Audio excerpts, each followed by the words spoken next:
y pasiones carnales en los mismos lugares donde hoy moramos quienes los queremos.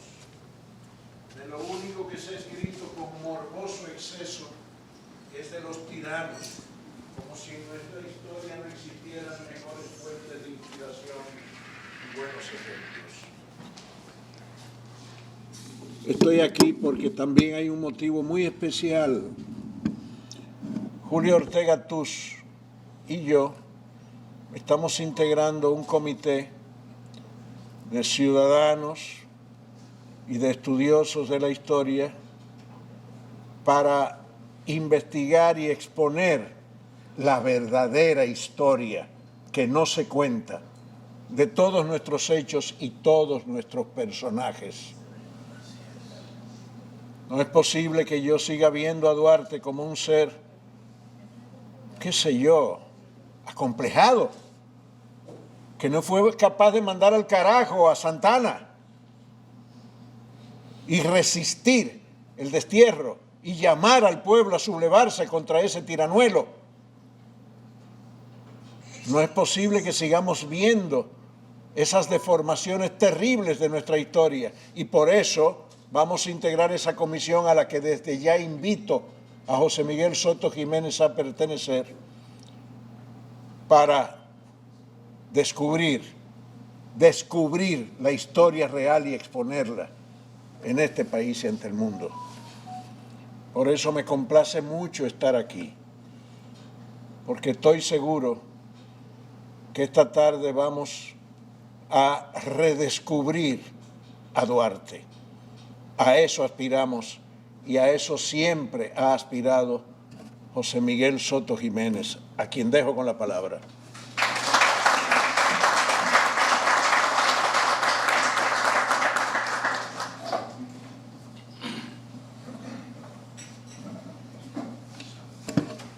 Bueno, ya ven ustedes que hemos tenido a Colombo, secretario general de la Izquierda Melódica. Ningún melódica. Armónica. Armónica. Por fin lo tenemos aquí. Yo siempre hablaba de él cuando tenía que asumir su rol por motivos de enfermedad. Pero afortunadamente, Colombo ha regresado con pila nueva, ¿verdad? El mismo Colombo de siempre. Aquí lo tenemos y en una ocasión muy especial. Especial no porque soy yo que soy el invitado especial de mi tertulia, ¿verdad? No por eso, sino porque estamos en los preámbulos del mes de la patria y en el mes de Juan Pablo Duarte, en el día de Juan Pablo Duarte.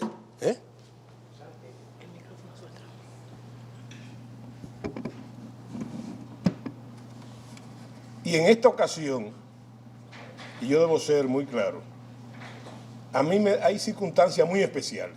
En este momento de peligro que vive la nación, donde el referente debe seguir siendo Juan Pablo Duarte, el verdadero Juan Pablo Duarte. Y además una circunstancia interesante, que debo decirle aquí, en el día de hoy. El Instituto Duartiano ha sido realmente por mucho tiempo el receptáculo donde ha descansado la memoria del padre de la patria. Pero yo debo decirles, señores, que en esta ocasión, y es importante en esta tertulia, de una conferencia que se ha dado muchas veces, que el presidente del Duartiano, del Instituto Duartiano, sea este señor que está sentado ahí. Pero no porque es amigo mío desde hace 40 años, quizás o más. 73 acá. Sí, del 73 para acá. Sino porque él ha convertido el duartiano, él lo ha convertido, con sus posiciones y su actividad y su responsabilidad, en un cenáculo donde Duarte, donde Juan Pablo Duarte está realmente vivo. No simplemente es reverenciar a Duarte, resguardar la memoria de Duarte, sino actuar en virtud al decálogo político de Juan Pablo Duarte. Es una circunstancia muy especial y que debemos reconocer. Él ha reavivado el Instituto Duartiano. Y por eso yo pido un gran aplauso.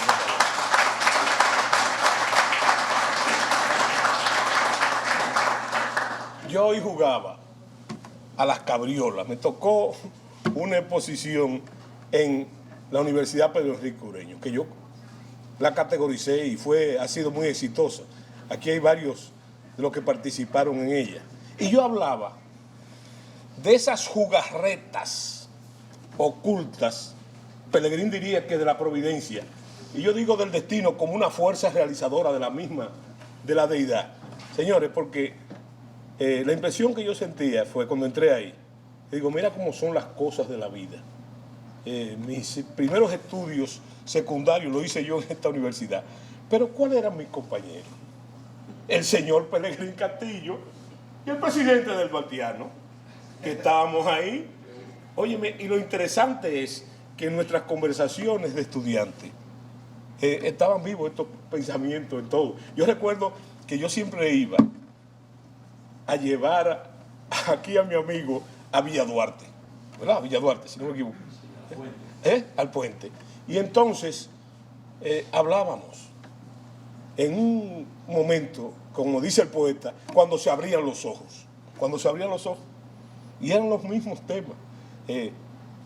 A veleidades del destino, que después de todo ese tiempo, entonces, nosotros estábamos ahí, estuvimos ahí, donde nació esa amistad y esa experiencia. Bueno, y en ese marco y en este momento tan especial, en los prolegómenos del nacimiento, del día en que se celebra el nacimiento del padre de la patria, de don Juan Pablo Duarte, entonces a mí se me ocurrió repetir esta conferencia, repetirla, porque sin exagerarle, señores, como si fuera una especie de profesión de fe. Yo he dado esta conferencia más de 240 veces en todo el territorio nacional, de hace mucho tiempo. ¿Dirigida a quién? Nosotros teníamos un programa que se llama Fechas Patrias y nosotros íbamos a todos los liceos secundarios y del país a dar esta conferencia. Aquí hay uno de los compañeros de esa época, el compañero Neido, que estaba ahí y me acompañó militantemente a eso. Señores, yo me puse esa misión para sembrar en la juventud, cuando todavía no estaba tan deteriorada por la falta de uso y por un error terrible de la educación superior. Entonces estábamos con esa misión y recorrimos todo el territorio nacional más de 5 veces, todas las escuelas y secundarias y colegios del territorio nacional. Entonces, yo quisiera comenzar a decirle a ustedes, y ustedes me dirán, ¿cómo? ¿Va a comenzar? ¿Ahora que va a comenzar? Yo quería decirle que Duarte se puede catalogar como una figura muy conocida en el país, pero yo me atrevo a decir que es una figura parcialmente desconocida, porque todo lo que se ha dicho de Juan Pablo Duarte, todo es bueno, pero no es exacto ni es verdad, porque se está negando la articulación más importante de Juan Pablo Duarte. Entonces, yo siempre comienzo con la misma pregunta de siempre, y que la voy a hacer a ustedes. Y por favor, no me respondan. La pregunta es, señores, ¿para qué carajo sirven los ceros? ¿Para qué carajo sirven los ceros? ¿Qué se come con eso? Con los ceros. ¿Qué se come? Nosotros somos el país donde hay más héroes del mundo. Tenemos muchos héroes. Tenemos más héroes que estas. Y seguimos pariendo héroes. Este es el único país que los héroes caen en mala según los gobiernos diferentes. Caen en mala, le quitan los nombres, se los ponen por otro lado, lo trasladan como los guardias. lo pensionan a los héroes. Ahí es lo que hace rato que no se pensiona mucho más. Y la reflexión es simple. ¿Y por qué? Les voy a decir por qué la hago. ¿Por qué hago yo esa reflexión? Porque ¿para qué sirven los héroes? Si tenemos más héroes que escuelas, hospitales, parques, avenidas, cuarteles que nombrar. Tenemos muchos más héroes y seguimos fabricando héroes permanentemente. Tenemos una vocación por la heroicidad. Y no estoy hablando de señores. Recuerden que por un partido, de cuyo nombre no quiero acordarme, ¿verdad? Pero es un partido, el gran héroe era un Perón. Le cambiaron el nombre a una provincia de un gran héroe nacional para ponérsela bien merecida a las hermanas Mirabal.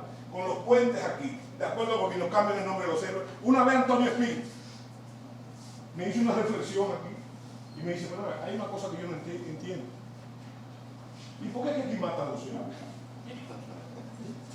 ¿Por qué matan los héroes, de verdad? ¿Por qué matan a los próceres? ¿Por qué? Bueno, en toda la historia dominicana, esa es la inquietud de Antonio Espín, ¿verdad? Y yo trataba de responderle, porque así como Colombo es el secretario general de la izquierda melódica, Armónica. bueno, entonces, Espín es todo lo contrario, ¿verdad? Todo lo contrario. Bueno, pero yo quiero decirles, Es derechista. sí, totalmente. Yo quiero decir que para lo único que sirven los héroes es para la vida sin tiempo del ejemplo. Y eso lo usa muy poético. Los héroes sirven para copiar su ejemplo. Estoy totalmente de acuerdo con Colombo. La deificación de los héroes nacionales impide el principal propósito de los héroes. Porque si los héroes no se parecen a nosotros, no podemos replicarlo, no podemos seguir su ejemplo, porque ese es otro problema. Nosotros creemos que la vida sin tiempo de los héroes es simplemente que usted llega a la condición de héroe desde la mortalidad más simple. Desde la mortalidad más simple. En un momento dado, un día cualquiera, usted se empina de su propia condición para tocar la gloria. Ahora, esa acción obliga a la heroicidad permanente. No obliga. Después que hacen eso, usted vuelve a su condición normal. No debiera cometer errores. Sobre todo, errores que lesionen los intereses nacionales. Bueno, pero aquí, alguien ha dicho, y no fui yo, que todos nuestros héroes tienen los pies de barro. Hay una gran confusión aquí también. En la cultura nacional, usted se cree que héroes, próceres y mártires son la misma cosa. Y no lo son. Los héroes vienen de la acción guerrera. No tienen que morirse necesariamente.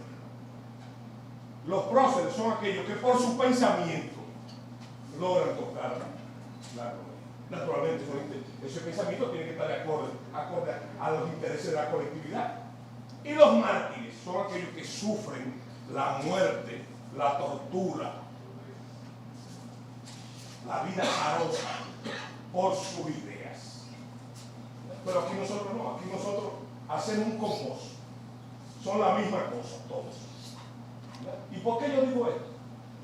Estoy persiguiendo la memoria de los héroes. No, es para referirnos a Juan Pablo Duarte, porque en Juan Pablo Duarte se da una condición que nadie ha logrado, ningún dominicano. Él es prócer, mártir y héroe al mismo tiempo. El único. Bueno, entonces, la idea del Duarte de carne no es eso. Ya yo dije, de Duarte se hizo muchas cosas buenas y se sigue diciendo.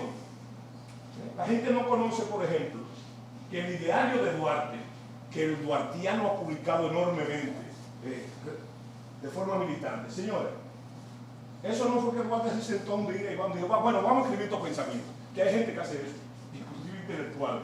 Duarte lo que es la extracción de su pensamiento, de sus cartas, comunicaciones y su persistencia, porque eso hay que decirlo de primera entrada. Duarte era un testarudo y un cabeza dura, que no entraba en componentes ni se cambiaba de partido. Él solamente tuvo un partido. El único, inclusive entre los tres padres de la patria, que nunca entra en componente, es ese señor. Eso no quita. Se ha dicho, no, el hombre político por excelencia era Francisco de Rosario Sánchez. Y lo era. Señor, ese no es el caso. Duarte nunca metió ninguna componenta, ningún carrito, ningún chelito, nada. Así nació, así vivió y así murió. Eso es Juan Pablo Duarte. Entonces, lo que hay que dilucidar, que Duarte no es una figura muerta, Duarte es una figura viva, que hay que seguir explotando en nuestros días. Mire, yo recuerdo que yo politiqueando fui a un liceo de Neiva a llevar esta misma conferencia hace unos años. Yo creo que Neiva era Neiva. Neiva me acompañó y otro compañero británico. Nosotros fuimos a un liceo de Neiva. Y entonces, los muchachos organizaron en sus maestros una poesía coreana. Cosa muy común. Cosa muy común. Señores, esos muchachos me dieron una lección. ¿Usted sabe cuál fue la lección? De que Duarte está vivo. Su poesía coreana es responder todos los problemas nacionales, todo lo de actualidad, de ese momento, de eso hace unos años, con el pensamiento de Juan Pablo Duarte. Recuerdo que uno de los problemas era la Roma Villalta. Entonces, señores, esa es la sabiduría popular de la que hablaba Bosch, de los refranes, la salida popular. Yo vi eso. Y me dio una lección en eso. Una lección hace 10 años. Esa lección era que Duarte está vivo. Y esos muchachos se llevaron, esos muchachos y los profesores, ¿verdad? Que son los verdaderos culpables, se llevaron esa virtud. Bueno, entonces, yo no estoy aquí para repetir la misma letanía de siempre sobre Juan Pablo Duarte. Yo lo que quiero es traer a ustedes las cosas que muchos de ustedes no saben de Juan Pablo Duarte. Que no saben de Juan Pablo Duarte. Lo primero que yo quiero, señor, no tomen, si yo estoy sacándole cosas al padre de la patria, es lo que es realmente. Lo primero que debemos saber es que Juan Pablo Duarte era un autodidacta total. Duarte no se graduó en ningún sitio. Eso es lo primero. Y eso no va en desmedro de él, porque sí va en desmedro como un dedo acusador a la oprobiosa ocupación haitiana.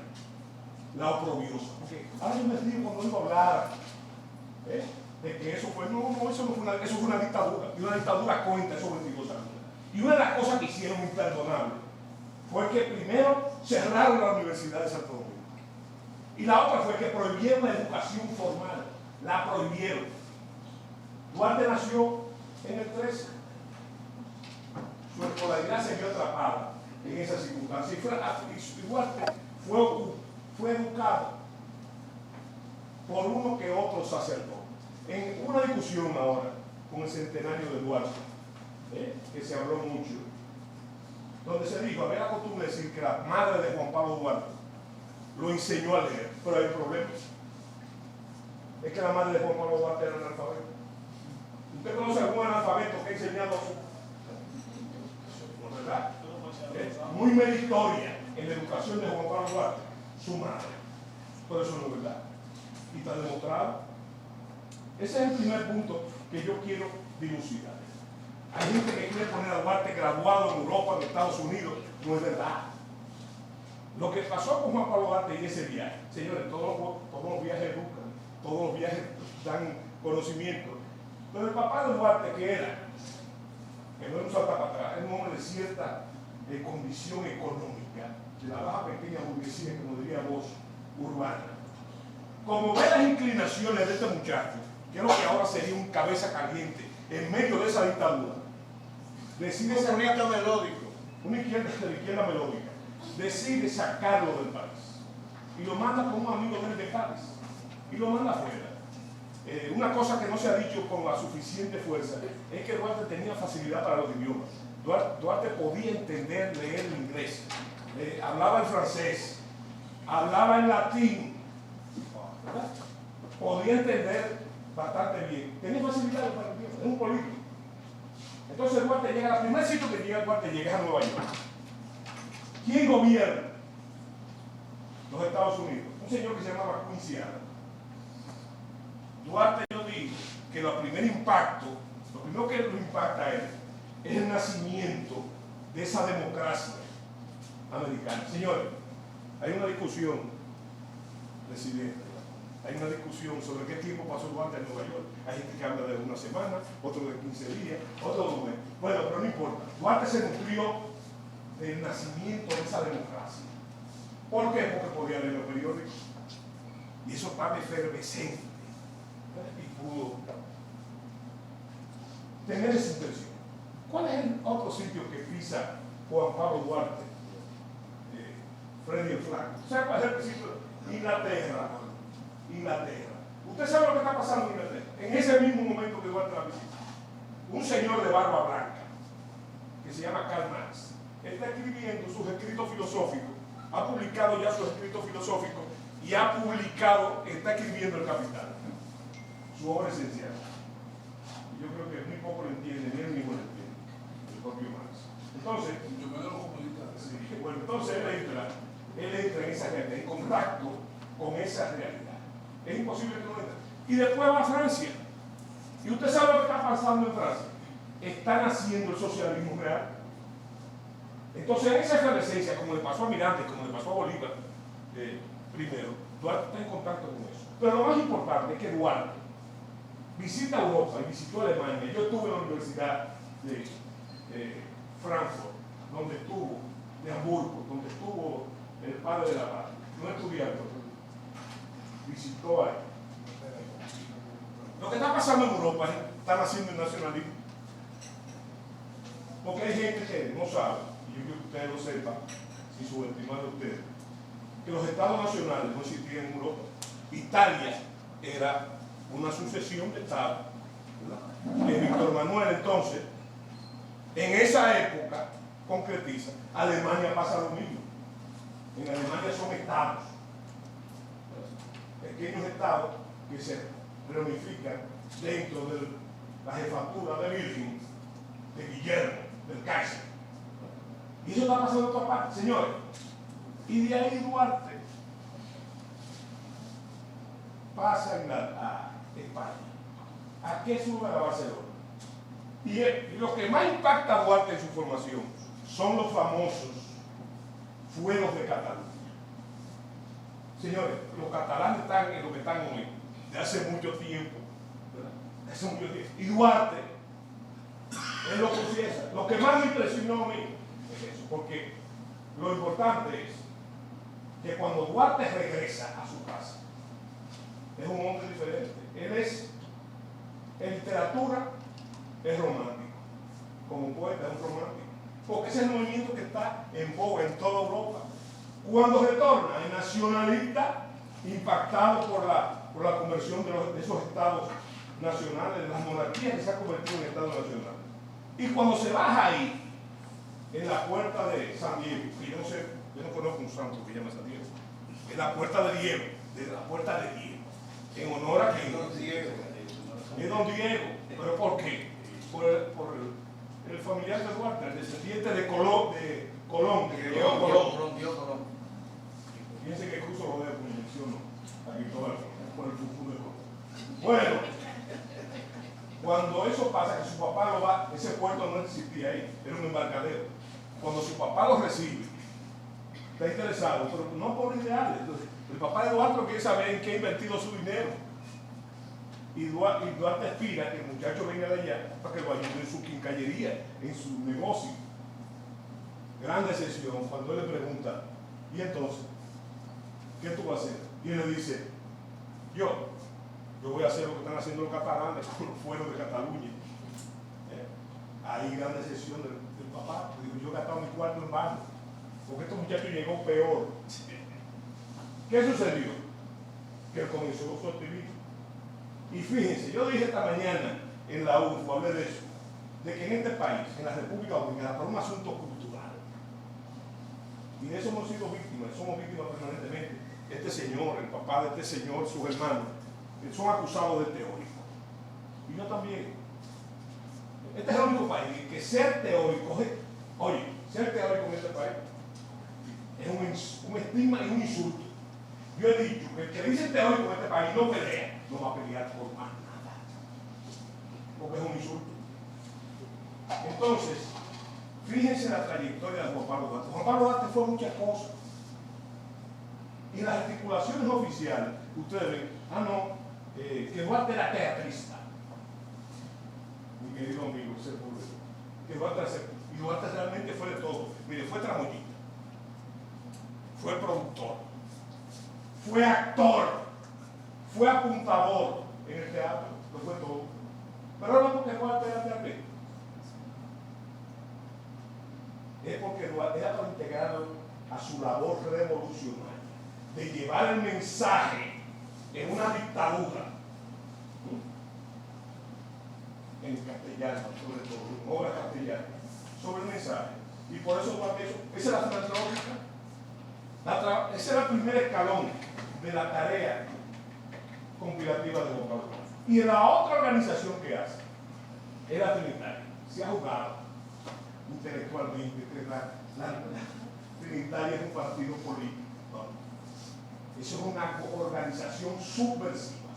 Porque eso es otra cosa que ustedes deben saber. Duarte nunca pensó que eso se podía hacer por la ruina. Hay que leer la carta de Juan Pablo Duarte a la muerte de su padre. Dice, mira, véndelo todo. Véndelo todo. ¿Usted sabe para qué? Para comprar armas. ¿Para qué? Para la revolución. Un político de masas de ahora podría ser lo mismo. Mira, vende la propiedad del viejo y vamos a meterla toda con fulano de tal. Porque si ganamos, ay papá. Esa es la realidad. Pero Duarte no piensa eso. Duarte se va más lejos en esa carta. Dice que con el trabajo de ustedes y el esfuerzo, cuando triunfe la revolución, entonces ustedes van a recuperar esos bienes. Oigan el pensamiento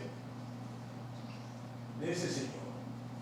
Duarte esgrimista, que practicaba el esgrima. Cualquiera que usted ve, Duarte es un pionero del olimpismo, del atletismo militar. No. Duarte lo que hace es que en una dictadura, para poder practicar, entrenarse, ve la esgrima, usan la esgrima y se entrenan en eso. Duarte militar, señores, todos los jóvenes de 18 años iban al servicio militar obligatorio en la Guardia Nacional Haitiana, todos. Pero Duarte no solamente cumple con ese deber, es una improvisación. El general Matos, nosotros no hemos encontrado nunca, por muchos años, más de 30 y pico de años, 40 años, una improvisación. Ningún héroe dominicano militar es improvisado. ¿Qué es lo que no se ha querido decir? Que todos se formaron en la Guardia Nacional Haitiana. De ese punto de vista, ¿qué pasó? Que los haitianos afilaron cuchillos para su garganta. Yo pongo un ejemplo típico, para no mencionar de todo, porque entre los trinitarios, la mayoría era oficial superior ya con la independencia, teniente coronel. El mismo Santana era coronel del ejército de la Guardia Nacional, formado ahí. El famoso Fernando Valerio era capitán de una compañía de andulleros, como se sabe, de San José de la Mata. Entonces, no hay tal improvisación. El caso típico es el del gran héroe artillero de la batalla de Santiago el 30 de marzo, que es José María López. Los militares que hay aquí saben una cosa. Es muy bello poéticamente decir que la mano heroica de José María López le dio vida a la fogonera de los cañanes de Santiago. Eso es muy bonito. Pero no es verdad.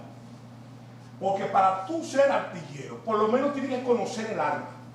Pero además tienes que saber trigonometría. Entonces, eso no puede ser verdad. Bueno, la epopeya, todo eso está encerrado ahí. Pero la verdad es esa, la que no se quiere decir. Yo no he conocido, oigan bien, un solo héroe de la independencia, de todo, que no se ha formado en la Guardia Nacional Haitiana. Todos sabían el oficio de la sangre, todos sabían la táctica de la época, y lo peor de todo, conocían el ejército del enemigo. Por eso que nos da la sensación de que, y eso no se menciona en la Duarte tuvo esa Guardia Nacional, ¿verdad? Duarte, señores, también fue agrimensor. Duarte fue agrimensor. Y usted dice, tenía Duarte el interés de venir terreno en todo el país. No. Duarte lo que quería era conocer la geografía nacional y el terreno, que es un principio militar. El que conoce y elige el terreno comienza a ganar la batalla. Y Duarte fue agrimensor. Otro detalle que ustedes deben saber, y que no se dice porque sería como faltar el respeto al padre de la patria. Señores, Duarte fue músico. Duarte fue músico. Siempre yo pregunto al auditorio, ¿qué instrumento tocaba realmente y dominaba Juan Pablo Duarte? ¿Quién me puede decir? La guitarra. Eso lo sabes tú, porque lo hemos hablado tú y yo. Wow. La guitarra, todos me dicen el piano, el violín, ¿verdad? Que también lo tocaba. ¿El violín? Sí, pero el instrumento que el padre de la patria dominaba era la guitarra. Y entonces a mí me da la gana de decir, con el perdón del presidente del Duartiano, que si tocaba guitarra y daba serenata, si Duarte estuviera vivo hoy, ¿qué tipo de música tocaba? Bachata. La bachata. La bachata. ¿Me entiendes? Eso parece una irreverencia, pero no es la verdad. ¿Verdad? Y por esos caminos llegan otro aspecto de Juan Pablo Duarte. La idealización de Duarte ha dado la sensación a mucha gente que a Duarte no le gustaban las mujeres. Y es todo lo contrario. Duarte era muy enamorado. A mí me da la gana de decir, con el perdón de él, que le gustaba la morenita. Que le gustaba la morenita. Pero señores, hay que saber lo que era la mujer en el siglo XIX. Estaba confinado al gineceo, a criar gallinas, a atender, a cocinar.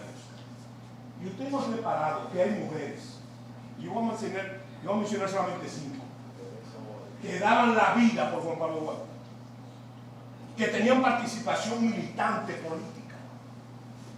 El caso de María Trinidad Sánchez, que por el hecho y por los hechos y por la tradición se cree que cuando fusilaron a María Trinidad Sánchez en el primer aniversario de la independencia, esa mujer era una vieja, esa señora era una vieja, era una muchachona, no era tan vieja, era una mujer, como describían los guardias, de cierta edad y sin estómago, como dicen los guardias. Bueno, esa señora era una guardiana militante, hasta tal grado que pagó con su vida eso. Y Baltasara de los Reyes. Señores, como dije la morenita, ¿verdad? Porque Baltasara de los Reyes también es una mujer, es una mulata.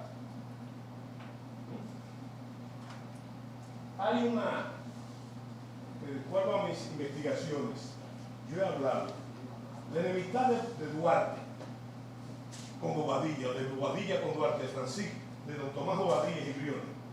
Es por un caso de una mujer, ¿tú sabes quién? Una sobrina. Teresa. Que como dice Rosa Duarte, murió soñando la corona de Azahares. ¿Por qué? Porque Duarte la dejó plantar. Pero señores, Duarte también viajaba mucho a San José de los Llanos.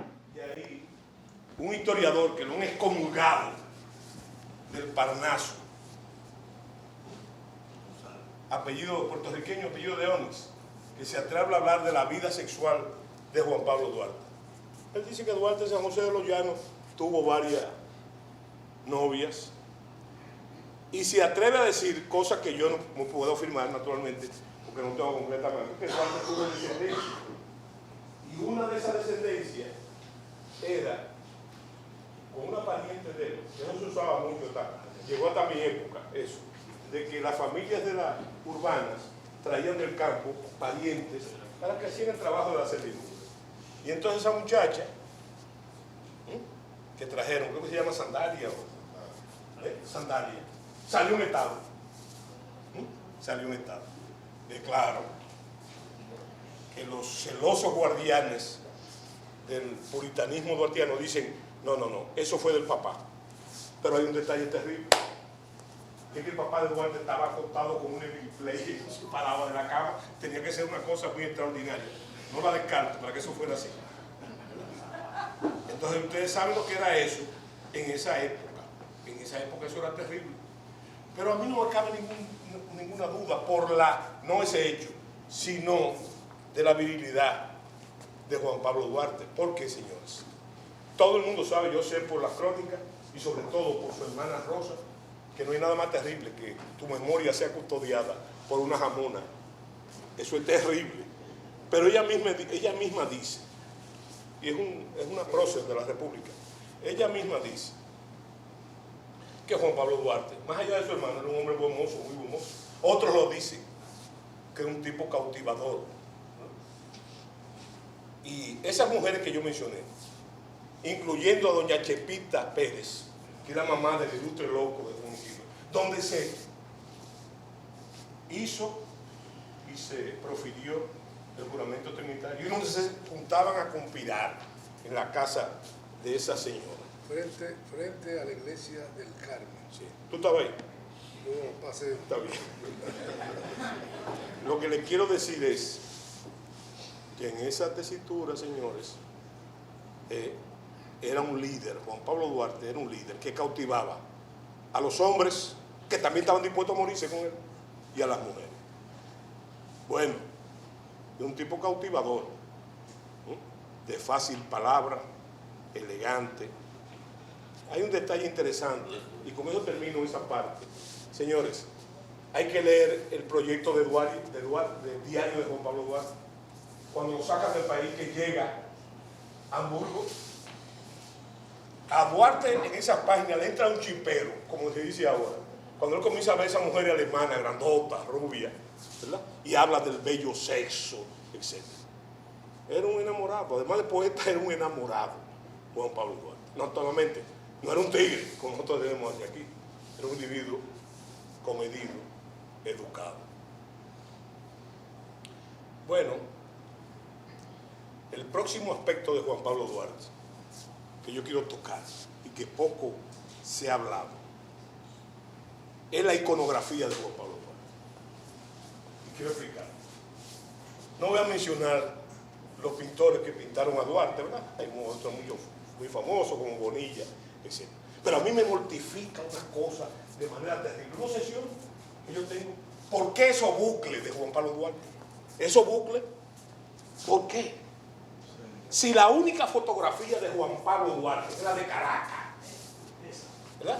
Pinta un Duarte pelado como un soldado. No porque fuera soldado, que lo era. Señores, está simplemente un Duarte. Y es la única fotografía de Juan Pablo Duarte. Interesante conocer ese aspecto de la iconografía de Juan Pablo Duarte. Y ahí usted ve. Pero esa es una fotografía chismosa que denuncia. ¿Qué es esto? ¿Ustedes ven? ¿Dónde están los bucles ahí de Duarte? Esa es la única fotografía de Duarte. No hay bucles. Los bucles vienen de una acción de idealizar a Juan Pablo Duarte y de ennoblecer la figura en términos sociales. Porque en esa época, y ya yo sé dónde vienen los bucles, los magistrados, los jueces, los dignatarios usaban pelucas. Y en toda Europa, y estaban los bucles, eso. Hay uno que lo confiesa, que dice que él tomó como modelo en uno de sus cuadros un príncipe portugués que se le pareció a Juan Pablo Duarte. Esa fotografía estuvo mucho tiempo oculta. Inclusive eso impacta la fotografía oficial de Duarte, pero el duartiano en un momento dado promovió esa foto. Es más, yo recuerdo las universidades, la Asociación de Universidades tomó la determinación de tomar esa figura de Juan Pablo Duarte, que es una figura interesante, denuncia muchas cosas. Yo hablando con uno de los que promovían las otras iconografías, me dijo, tampoco voy a decir su nombre, me dijo, bueno, el problema es que Duarte estaba muy decricajado cuando se tomó esa foto. Y entonces se trató de no expandirla por eso, esa foto. Y la verdad que Duarte está en olla ahí. Hay que saber cosas, que lo cuenta su hermano. Ese gabán, ese flu, es parte de la utilería del fotógrafo, del propio rey. Todavía yo era muchacho, usted iba a tomarse una foto de cédula y le prestaban, hasta la cara se la prestaban, ¿verdad? Por dinero. Bueno, entonces, Duarte, que no quería tomarse esa foto, no la quería, inclusive es interesante lo que dice Rosa Duarte, que ella es la que convence y le dice a su hermano, mira, pero los dominicanos tienen derecho, no sé cómo tú eras. Y Duarte ya, algo enfermo, fue. Inclusive esa leontina que ustedes ven ahí, es parte de esa utilería. Para la fotografía, afortunadamente esa foto se tomó. Y esa foto nos lleva a otro detalle importante, que es el asunto de la pureza racial de Juan Pablo Duarte. El padre de la patria, Duarte es el padre de la patria. Entonces, cuando uno es un muchacho, cualquiera de nosotros, cuando entra en la adolescencia, comienza a preguntarse, espera acá, yo tengo la nariz de mi papá, yo tengo la oreja de mi papá, yo tengo los lunares, eso es una parte del proceso de adolescencia. Y tiene que ser así, porque si no es así, y usted se parece al vecino, hay problema. Bueno, entonces, eso sucede de forma ideal con Juan Pablo Duarte. No hay duda que Juan Pablo Duarte era hijo de un español de Cádiz. En eso no hay duda ninguna. La mamá de doña Manuela, la mamá de Juan Pablo Duarte, era del Ceibo. Era realmente hija de un español, pero desde el punto de vista mitocondrial era una mezcla. Y yo le digo, qué bueno que sea así. Qué bueno que sea así. Porque nosotros tenemos, para copiar al padre de la patria, tenemos que parecernos al padre de la patria. Tenemos que parecer, porque él es el padre de la patria. Entonces, eso lo resuelve la iconografía. Señores, yo puedo guiarme de blanquito. Yo puedo guiarme de blanquito. Mi bonita es blanca, mis ojos claros, todo está muy bien. La oreja grande, pero hay un problema. Es la nariz mía, que de momento fermenta. Y se hace frononónica. ¿Verdad? Bueno, eso es producto, por eso el dominicano quizás es un 80%. Eso es típico de los neandertales. Sí, claro. Claro. Es un 80%. ¿Cuál es realmente nuestra descripción racial? Nosotros somos mulatos, somos mixtos, tenemos un mestizaje, ¿verdad? Pero el dominicano es tal que después de ese otro 80%, lo que resta de la minoría blanca y una minoría de negro puro, el dominicano se la cubre, los blanquitos lo cubren y los mulatos dicen, todos tenemos el negro detrás de la oreja. Es una cubierta. Bueno, pero con Juan Pablo Duarte, el fenotipo de Juan Pablo Duarte es el fenotipo de un hombre lo que nosotros llamamos blanco. Pero pasa lo mismo aquí, miren señor. La nariz de frononón de su mamá. De su mamá. Miren, todavía, aquí hay alguien del Ceibo. Hay alguien del Ceibo aquí. Bueno, yo presté servicio en el Ceibo. Yo conozco muy poca gente blanca en el Ceibo. No es que no las haya, pero las hay. ¿Entiendes? Entonces, qué bueno que sea así porque, señores, oigan lo que les voy a decir. Los norteamericanos están descubriendo ahora lo que nosotros describimos hace tiempo. Descubrimos hace tiempo. ¿Qué es lo que se habla en términos antropológicos de la séptima raza? Estamos hablando de eso. Nosotros somos una mezcla, más allá del blanco y negro. Nosotros somos una mezcla sobre otra mezcla y sobre otra mezcla. Eso lo están descubriendo ahora. Vasconcelos llamaba a eso la raza cósmica. Cósmica, claro. Señores, miren lo que está pasando ahora. Yo no sé a ustedes, pero a mí me encanta Beyoncé. ¿Es Beyoncé una negra? No es una negra, es una mulata, ¿verdad? Con los atributos de una mulata. Yo le voy a decir otra cosa. Una mulatona. una mulatona, bastante mulatona. Y yo me pregunto, le pregunto a ustedes, señores, el señor Obama es negro, es un mulato, hijo de un negro africano con una blanca. Y yo podía mencionarle Halle Bailey, Reggie Jackson, esos exponentes son los negros del sistema, pero esa gente no son negros, ellos están descubriendo ahora lo que nosotros descubrimos hace tiempo.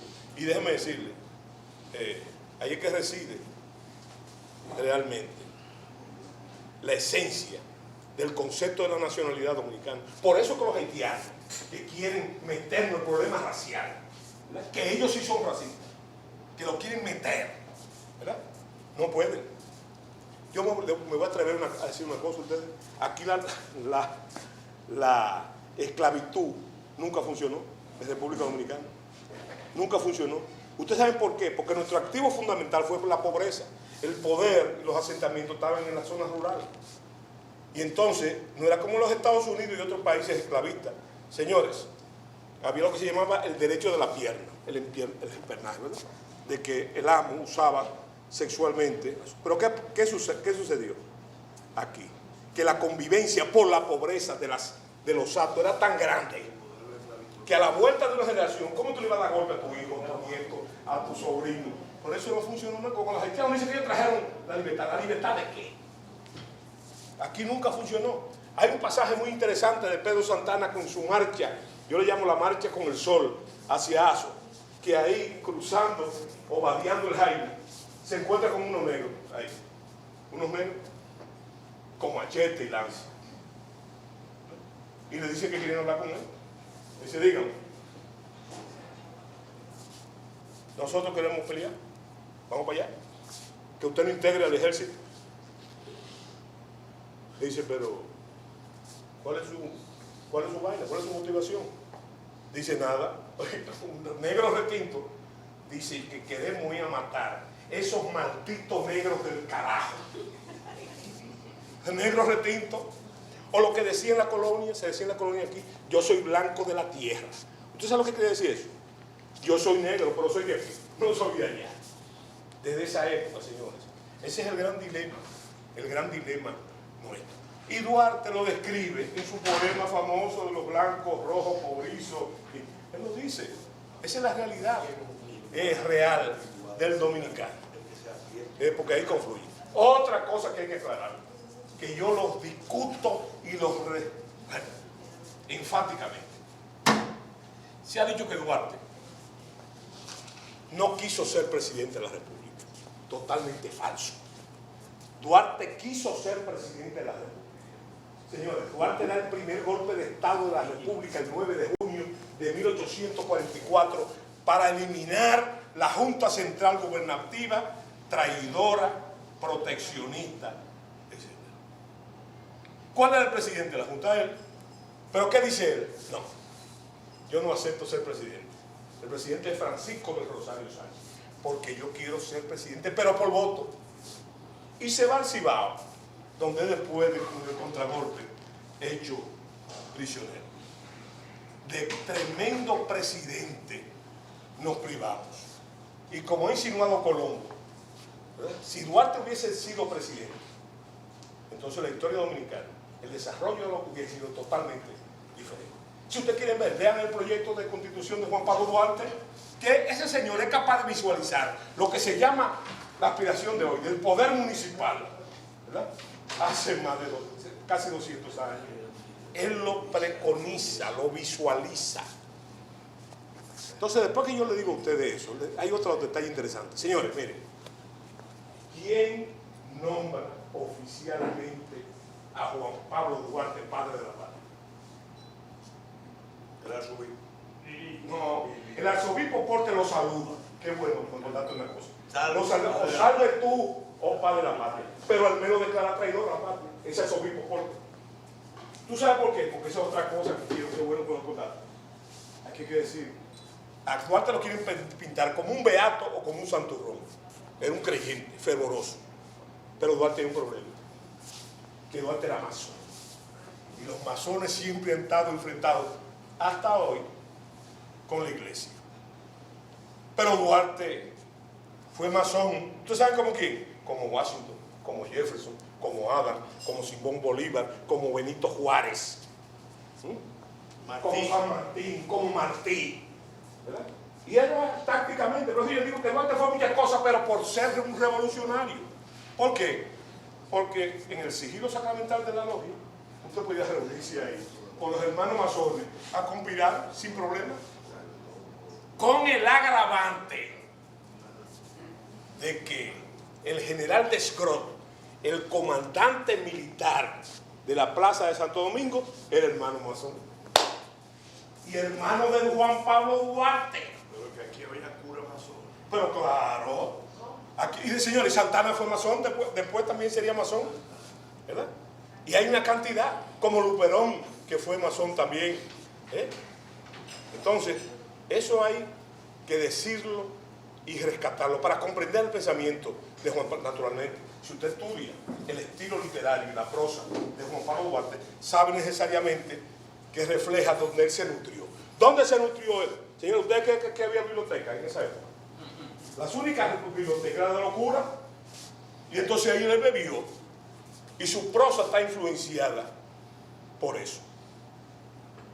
Y su pensamiento también, ¿eh? Su pensamiento también. Hay que leer las reflexiones de Duarte cuando él dice que la cruz no es simplemente el símbolo del sufrimiento, es de la redención. Entonces, yo me pregunto aquí, en este momento, otra pregunta. Yo vine hoy a hacerme preguntas, con premeditación y alevosía. Señores, ¿por qué? La última vez que se mencionó a Juan Pablo Duarte en la Primera República, la última vez que se mencionó fue en noviembre del 44, después de la Constitución, y fue para acabarlo. El señor Bobadilla coge y le entra a dos manos. Pero ya a Santana, que por cierto, yo lo he dicho varias veces, pero le hago una solicitud al presidente Duarte, que hay que rescatar la memoria de la persona que yo voy a mencionar, que es el hombre que le salva la vida a Juan Pablo Duarte después del contragolpe, que Santana está decidido a fusilarlo totalmente, a él y a los trinitarios. Entonces habrá Cohen, que fue un judío, el financiero de la independencia, no porque puso los cuartos, era un armador de barco y un comercial. Con esa autoridad, él va donde Santana, lo que le estoy diciendo es coloquial, le dice: mire, yo vine a hablar con... ¿Qué dice Santana? Fusilar. Ese tipo hay que fusilar. Porque ese es un perturbador del orden público, un enemigo de la paz. Y hay que fusilarlo. Y le dice Abraham Cohen, dice: pero general, ese hombre fue que se inventó esto. Ese hombre fue que se inventó esto. Usted lo va a fusilar. Usted tiene que sacarlo, depórtelo. Y le dice Santana: no hay cuarto. No hay cuarto para eso. Y dice Cohen: yo lo pongo el dinero. Y así le salva la vida. Sin embargo, señores, aquí no hay una calle con el nombre de Abraham Cohen. Aquí no hay una calle. Tenemos próximamente una reunión con el embajador de Israel. Vamos a tratar. Pero claro, sáquenme ahí mi anuncio. Yo fui el primero que habló de esa manera. Bueno, entonces, así salvan a Juan Pablo Duarte. Ahora, la influencia de Duarte, señores, hay que categorizarla. Porque es muy fácil, para que no era masón. No, era fundamentalmente cristiano. Cristiano de verdad. Oigan, señores, toda la iconografía y el diseño de la República, expresado en el juramento, está lleno de alegoría. El mismo caso de la Santísima Trinidad y lo que eso significaba. Hasta la fecha que se escogió para formar la... Claro. Pero señores, los colores de la bandera nacional. El general Mato fue que me enseñó a mí de que la primera bandera fue la bandera haitiana, que no era negra y roja, sino era azul y roja. Y lo dice en las crónicas del mismo día. Eso me lo enseñó y me documento, porque él es un enfermo con los documentos. Él me llevó y me dijo: todos decían, cuando se iban pronunciando en la provincia, decían, y le pusimos la cruz blanca a la bandera. Y le cosían la cruz blanca en la bandera. Pero a casualidad, en el patricio. ¿Se acuerdan? Esos son los colores de la Virgen de la Altagracia, de la iconografía de la Virgen de la Altagracia. El cuadro de la Altagracia está lleno de coincidencias simbólicas con el pensamiento del Padre de la Patria y el diseño de la República. Cosa que está siendo agredida ahora. Está siendo agredida y todo lo hemos denunciado en la formación básica de las escuelas. Eso está agredido. Que no, señores, con eso hay que tener mucho cuidado. Afortunadamente me dijeron que el poeta Manuel Núñez está trabajando con los textos, los nuevos textos. Bueno, qué bueno que sea así. Qué bueno que sea así. Eso está lleno de símbolos de Juan Pablo Duarte. Y yo me pregunto ahora, y ahí me voy a meter en política. No se asusten. Señores, ¿por qué?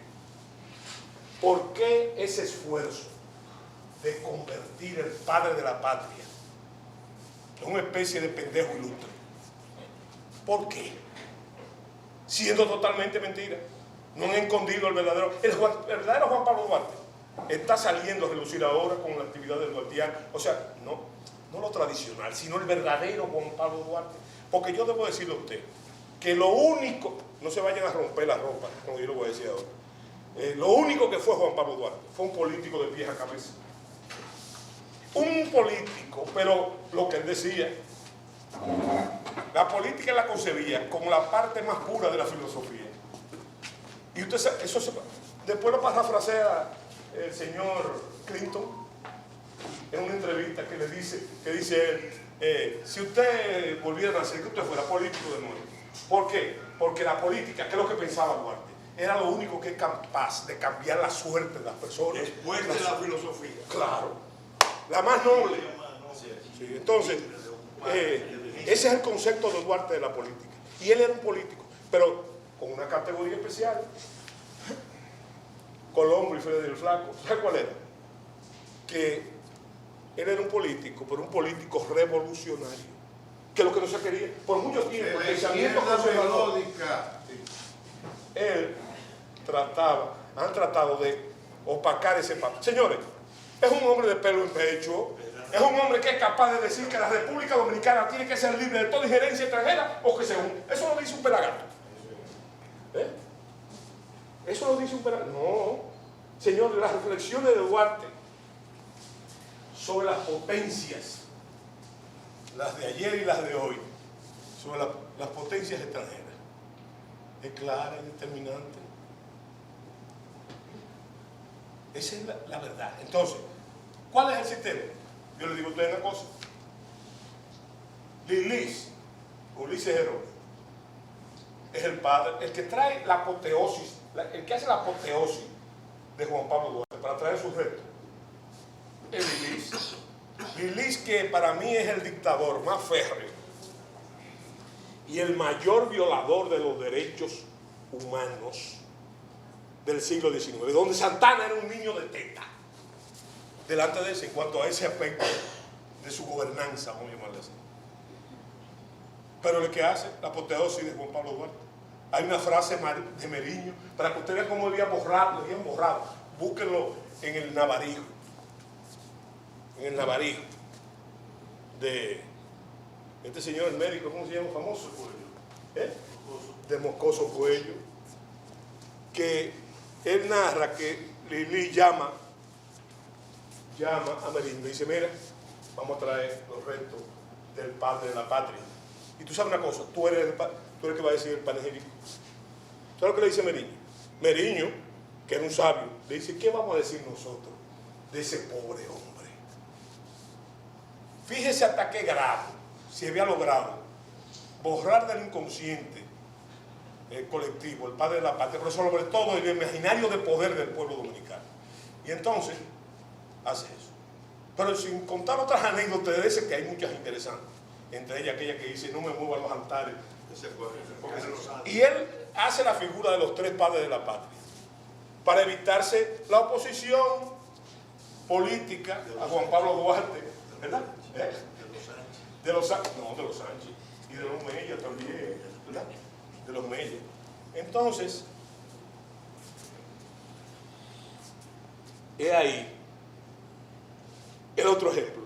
Trujillo se metió aquí con todo en la República Dominicana. Yo no creo que hay ningún aspecto de esa figura que escape al imaginario del poder. Señores, en las habitaciones había un letrero que decía: en esta casa Trujillo es el jefe. O sea que, a mí me cuentan de que la gente en el pueblo, para oír radio de banda, se trancaban en el baño escondidos para que no vaya a ser que pasara el carrito del vecino.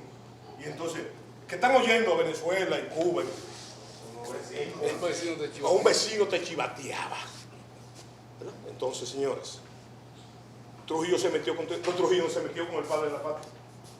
No lo tocó ni con el pétalo de una rosa. Y una gran apoteosis se hace de Duarte, también de Santana, pero en el centenario. Es para que ustedes se reflexionen y se pregunten. Otra figura interesante, Juan Pablo Duarte, Joaquín Balaguer.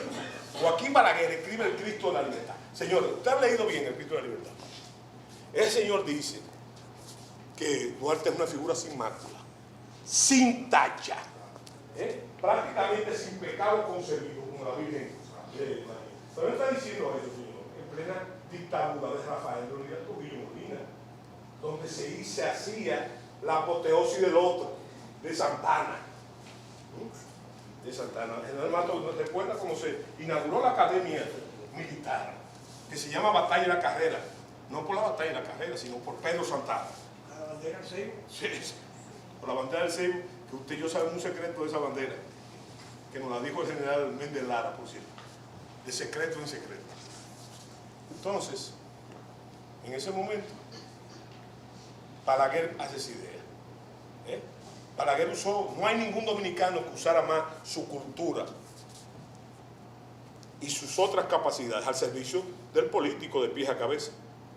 Joaquín Balaguer. No estoy diciendo que él sea bueno o malo. Yo pongo en duda mucho eso que se dice a cada rato del nacionalismo de Trujillo. Trujillo era patrimonialista. Trujillo creía que esto era una finca y no hay nada más celoso como colindante que los dueños de finca. Ahora se rodeó y ideologizó el sentimiento nacional, que era una de las sapiensas de Trujillo, con Peñavalle, Ortega Gafiel, Sánchez Lutrín y todos esos muchachitos. ¿Cuál es el secreto? Todavía hoy en día, la Comisión de Efemérides Patria, no en este gobierno y en todos los otros, algo loable, dice: seamos como Duarte, el dominicano de gloria más pura. Seamos como Duarte. Y yo me pregunto aquí, ¿cómo que Duarte? Como el Duarte que ellos han construido, un Duarte doliente, resignado. Ese Duarte, que es mentira. Duarte nunca se resignó a nada, ¿verdad? Como ese Duarte. Seamos como Duarte. Seamos como ese Duarte. Pero se nos niegue otro Duarte. El Duarte de verdad. El Duarte revolucionario, el Duarte político, fundamentalmente político, testarudo, obcecado, en lo personal, testarudo y obcecado con los intereses nacionales. Como lo dijo Duarte en el ocaso de su vida, que dice que el día que él deje de pensar en la patria será el último de su vida. Era un hombre con anteojera permanentemente. ¿Qué es lo que se quiere? ¿Qué es lo que se ha querido hasta hoy? Señores, no son los pensadores dominicanos los que han cambiado. Lo que han cambiado es la sociedad dominicana. Y hay una obligación de conocer el verdadero Juan Pablo Duarte. De conocerlo. Para imitarlo. Para tratar de imitarlo. ¿Qué es lo que se quiere? Que seamos como Duarte, como ese Duarte que yo he pintado, como ese Duarte tolerante, sumiso. Eso es lo que nos ha pintado la historiografía oficial. Que seamos como ese Duarte para gobernarnos como Santana. ¿Y usted quiere que le diga una cosa? Si observamos la historia de los últimos 50 años, lo ha logrado.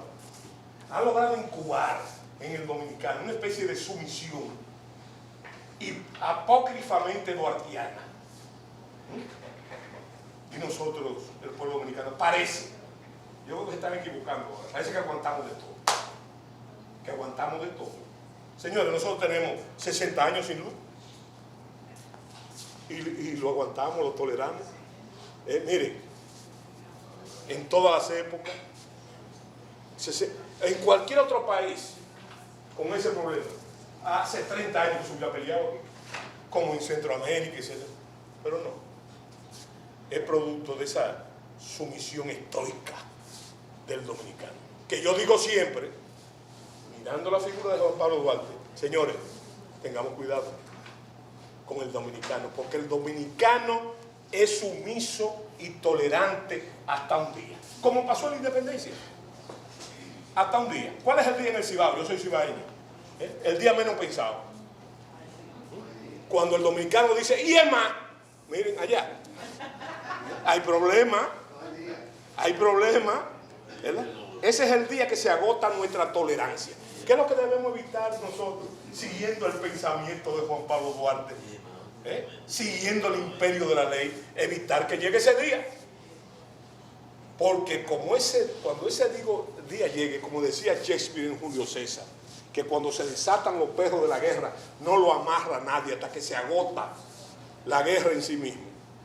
El dominicano es así, pero no porque yo lo digo, es que lo hemos visto a través de la historia.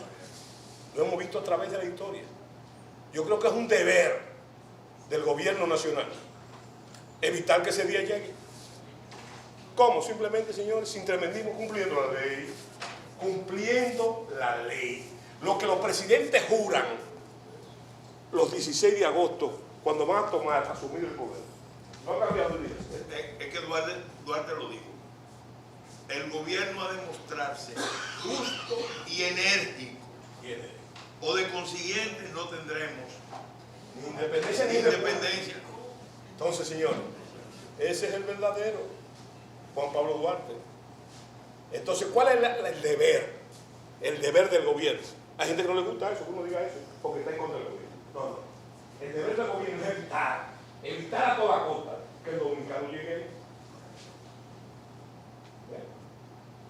Porque el dominicano, señores, como dice el pueblo, cuando eso pasa, es un loco difícil de bañar. Y se lo lleva todo. Eso es lo que ha pasado desde el siglo XVII hasta nuestro día. Nuestra misión política y democrática es evitar eso. ¿Y cómo se evita de eso? A mí ahí en las marchas surgió un lema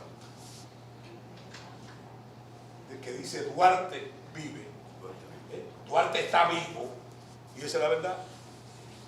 Duarte está vivo. Y tiene que seguir vivo. Y la única forma de mantenerlo vivo es la conciencia de nosotros. No solamente del gobierno, del ciudadano común, del ciudadano de a pie. ¿Y usted quiere que le diga una cosa? Estamos ganando la batalla. Porque el pensamiento nacional, el temperamento nacional no está dividido en todo. Que eso es lo que se quiere hacer ver. Eso está mucho a poco, como dicen en el Cibao. El temperamento y la actitud dominicanista. Y esa minoría, que yo digo que no se puede meter todo en un saco, Pellegrini, hay diversas motivaciones en sus sentimientos antinacionales, que son sentimientos antiduartianos, sobre todo. Hay que estudiarla en sus particularidades. Pero yo lo he dicho mil veces, por Duarte, con Duarte y en Duarte, a mí, y no es indolencia, a mí poco me importa lo que pasa en Haití. Eso para los académicos. Lo más importante es lo que pase aquí. Producto de lo que pase allá. Pero eso es lo importante. Lo demás es la academia. La actitud ciudadana debe ser la defensa de la nación, le guste a quien no le guste. Y no podemos prestarnos a los rejuegos de la comunidad política. en general, de los malos políticos, no los políticos como Duarte. Entonces, Duarte representa el ejemplo vivo. El Duarte de carne y hueso. El Duarte que tocaba guitarra, el Duarte que se enamoraba, el Duarte que se encolerizaba. Rosa Duarte dice que cuando renunció un reformista del 43, hubo que agarrarlo porque salió con un sable y un trabuco al parque. Los primeros disparos fueron ahí. Los parques jóvenes. Entonces, señores, esa figura es un arma. Para mí Duarte es un arma. Ese Duarte es un arma. Un arma que debemos utilizar para una vez más, señores, bajo su sombra ejemplarizadora, defender la República Dominicana. Muchas gracias.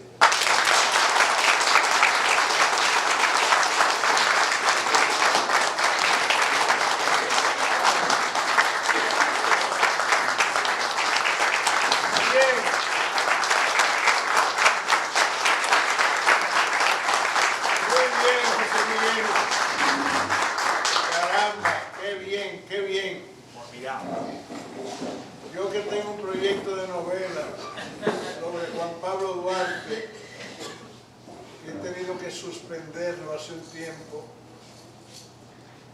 porque hay muchas lagunas en la historiografía sobre Juan Pablo Duarte.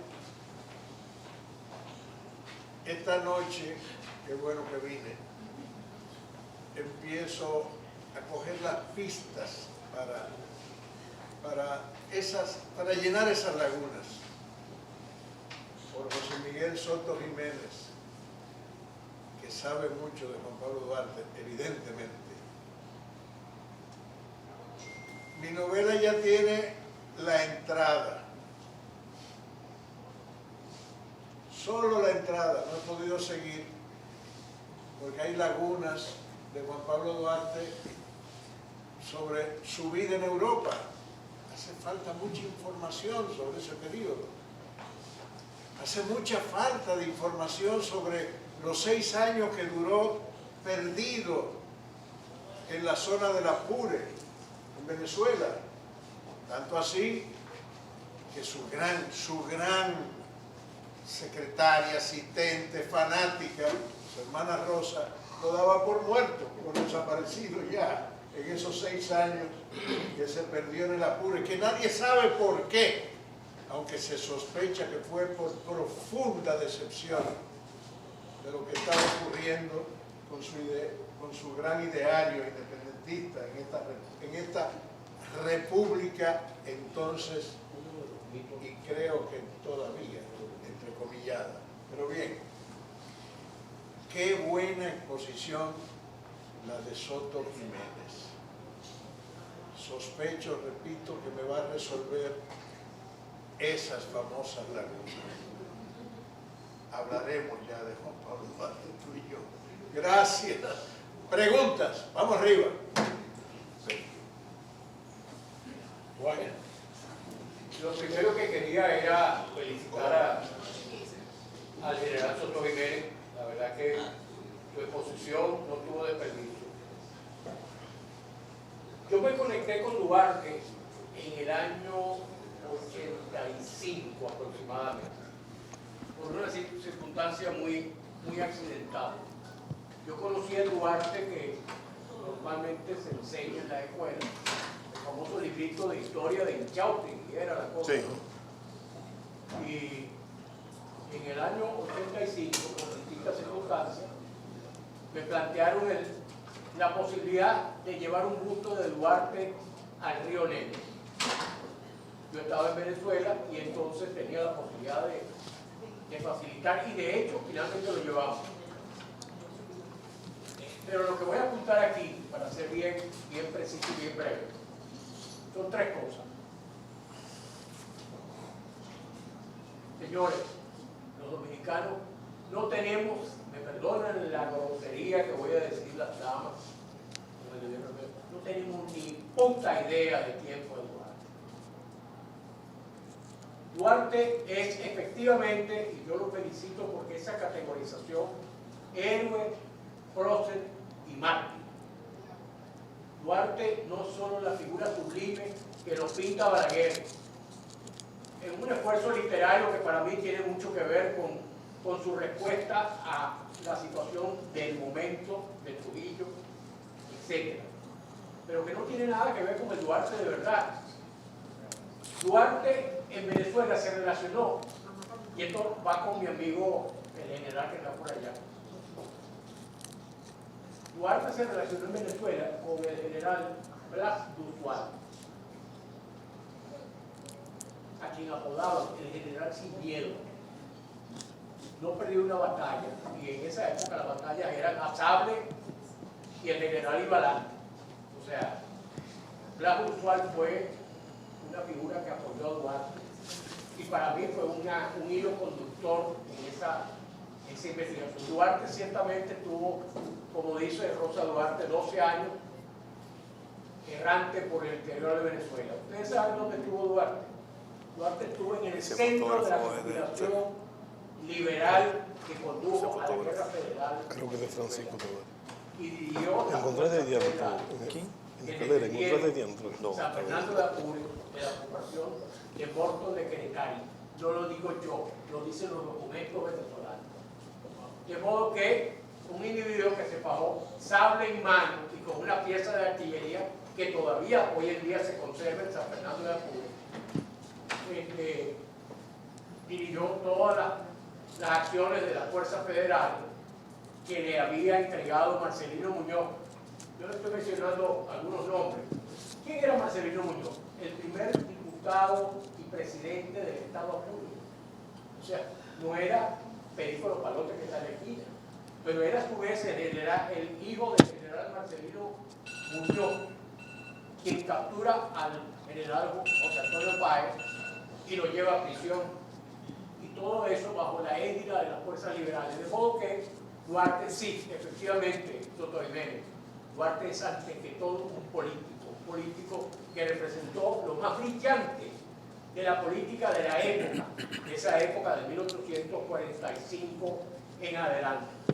Ustedes saben cómo llegó Duarte a Centón después que estaba en Hamburgo, porque en Hamburgo se consiguió con los hermanos masones, y un hermano masón era nada más y nada menos que Juan Bautista Lara Costa, prócer venezolano, que le facilitó pasaje en el vapor que salía de Hamburgo a Centona.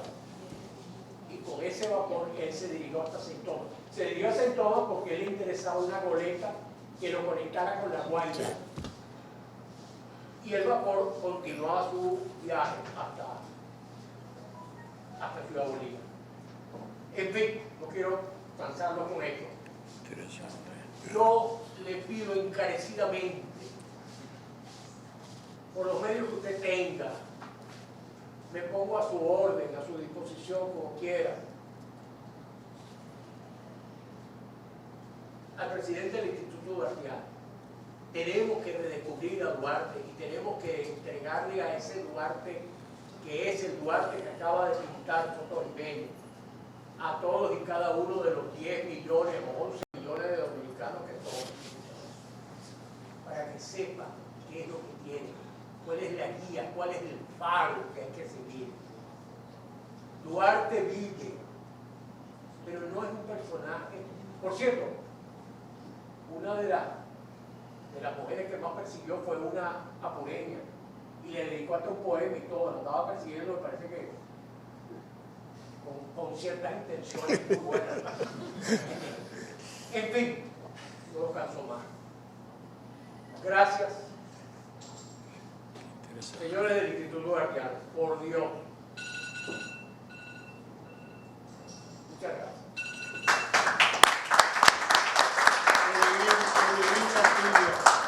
Bueno, yo quiero felicitar a José Miguel por esa charla tan estimulante sobre la figura del forjador de la nacionalidad, el que nos pensó, nos proyectó, nos inspiró hasta el día de hoy. Él puso en movimiento las fuerzas de la historia, las fuerzas de esta nación que ya existía porque de lo contrario no hubiera accedido a la condición de Estado nacional, tuvo la intuición genial de ver que aquí se podía construir una nación. En el momento en que el papá de Sánchez, don Narciso Sánchez, le decía a su hijo: desengáñate, Narciso, que esto podrá ser país, Pero nación nunca. pero nunca será nación. Porque siempre hemos tenido que luchar contra el sector descreído. Pesimismo dominicano. La traición arraiga, o la defección, o la vacilación arraiga en el pesimismo. Hay que imaginarse lo que era este país en 1838, cuando se forma la Trinitaria. Entonces, esa es una primera reflexión. Ya eso solo, más todo lo que acompañó ese esfuerzo de organización conspirativa y de pensamiento, basta para acreditarlo como padre de la patria. Ahora, porque las ideas tienen fuerza, señores. Las ideas tienen fuerza. No, gracias. Cuando le llega su momento, y a la idea de República Dominicana le llegó su momento, y el que pudo interpretar eso fue Duarte. Porque ciertamente tuvo la experiencia de vivir en otros medios y vio otras realidades que lo inspiraron. Entonces yo aquí quiero hacer un planteamiento. Ya se lo había hecho don José Joaquín, que en paz descanse, un gran ciudadano, un gran hombre, presidente anterior del Instituto Duartiano. Yo tuve la oportunidad de estar en Barcelona, invitado por los grupos nacionalistas de Barcelona. Y allá incluso tuve hasta la oportunidad de conocer y conversar con Puigdemont, antes de los problemas que tuvo. Y hablé con muchos dirigentes del movimiento. Y cuando yo le explicaba que Duarte se inspiró en las libertades y fueros de Barcelona, ellos no conocían eso. Entonces yo le pedí a ellos, a las autoridades, incluso fui al centro cultural donde está el ministerio, yo le pedí a ellos que se prepararan para recibir una misión que fuera a hacer la investigación in situ en Barcelona sobre la estadía de Duarte en la ciudad condal. Porque él estuvo 2 años, 3 años estudiando en un colegio mayor y evidentemente mucha de su formación la adquirió ahí. Solo que en ese momento Europa estaba, como dijo el general Soto, sacudida por los movimientos que venían subiendo, movimientos nacionalistas, movimientos patrióticos, que lo movían fuerzas diversas. Y evidentemente él logró impregnarse de ese espíritu y llegar. Yo creo que esa es una tarea pendiente. Creo que se puede retomar con las autoridades de Barcelona, porque él estuvo ahí, para que rastreemos esa estadía. Sé que el arquitecto Gautier hizo una investigación y hasta publicó una novela histórica sobre Duarte. Y esto para concluir. Miren, evidentemente que Duarte era providencial y tenía un sentimiento de la acción de la providencia en la vida del pueblo dominicano. Esa convicción, porque eso da una fuerza particular.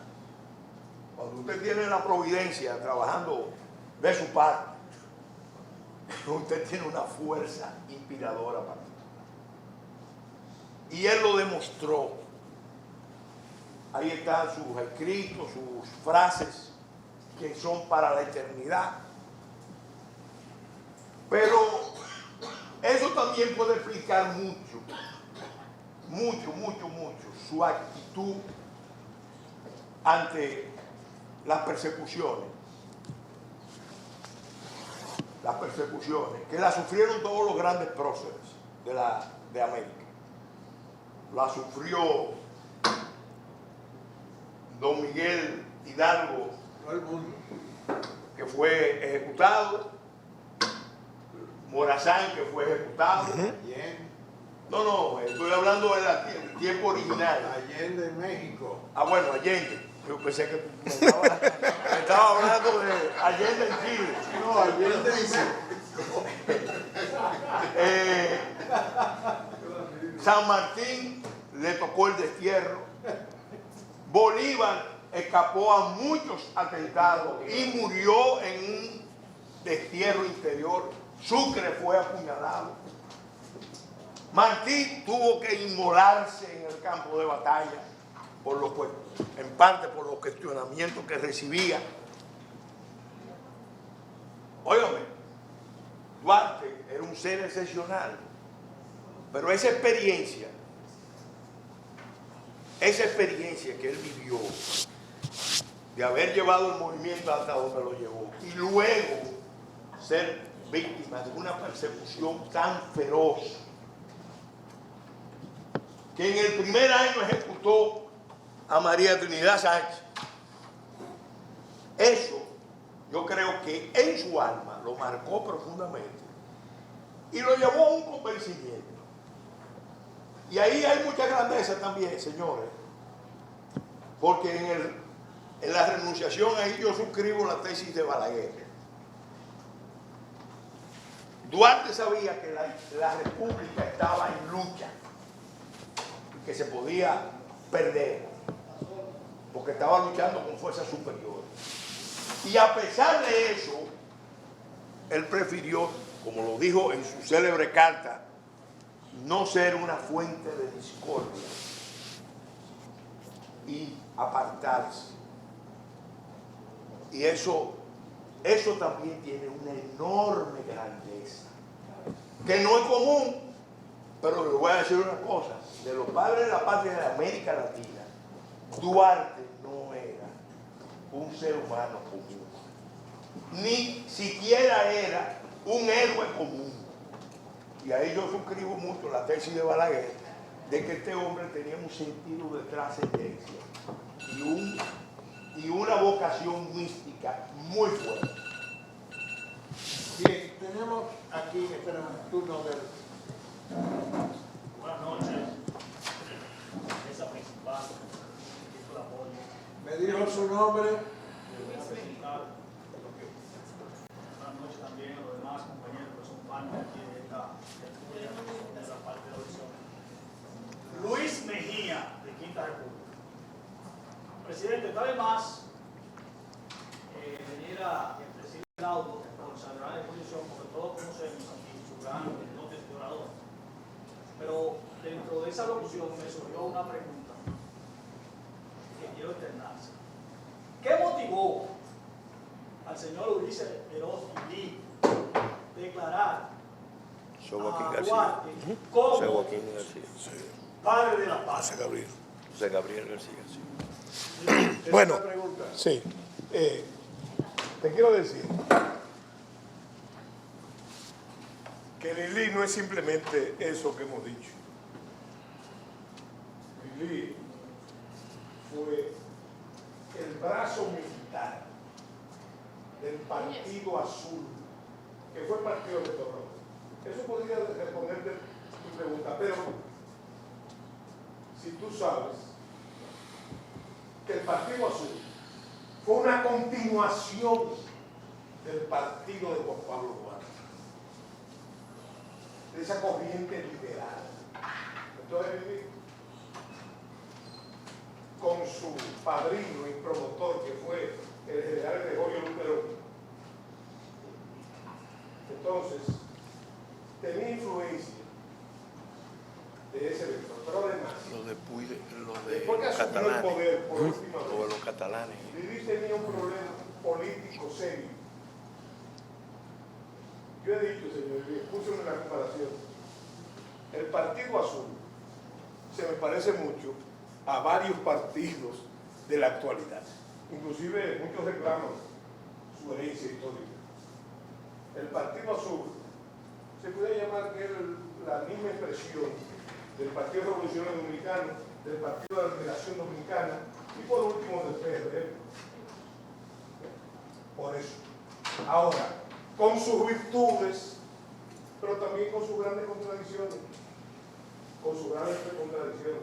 Quizá Balaguer lo designan como cualquier otro, porque él dice, Balaguer, con el asunto aquel del pacto patriótico de los dos caminos, cuando habla del PRD, él dice, por aquí se va a la confrontación permanente. Señores, no es un secreto para ustedes que el PRD nació en el 39 y antes del año estaba dividido. Señores, para usted una contradicción. ¿Cuántos partidos han salido del PRD? Todos. Señores, la última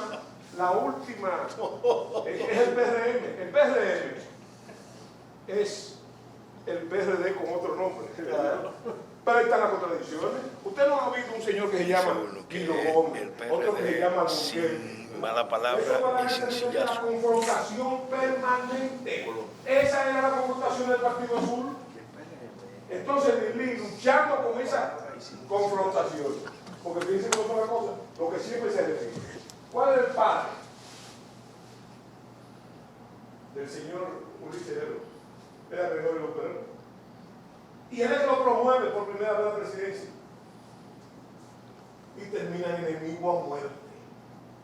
Lili era un hombre muy inteligente y un político avesado también. Tenía la costumbre de esperar por enemigo. Él no lo dejaba entrar al país hasta que él no sabía que estaban enfermos de la verdad, ya como dice. Él fue a buscar a Perón a las islas con la flota para buscar y lo trajo. Cuando él sabía ya que tenía un cáncer terminal en la garganta y le hizo una apoteosis, como se la hizo al general Cabral también. Entonces, entre esa lucha, entre el problema del baecismo, de una figura que hay que estudiar también, fue una figura que fue 5 veces presidente de la República. Entonces, ante esa contradicción, él saca de abajo la baraja de Juan Pablo Duarte, que tiene la ventaja que Juan Pablo Duarte, ¿quién se atreve? ¿Quién osa? Aparecen desaguisados, pero lo hace. Tocar esa figura.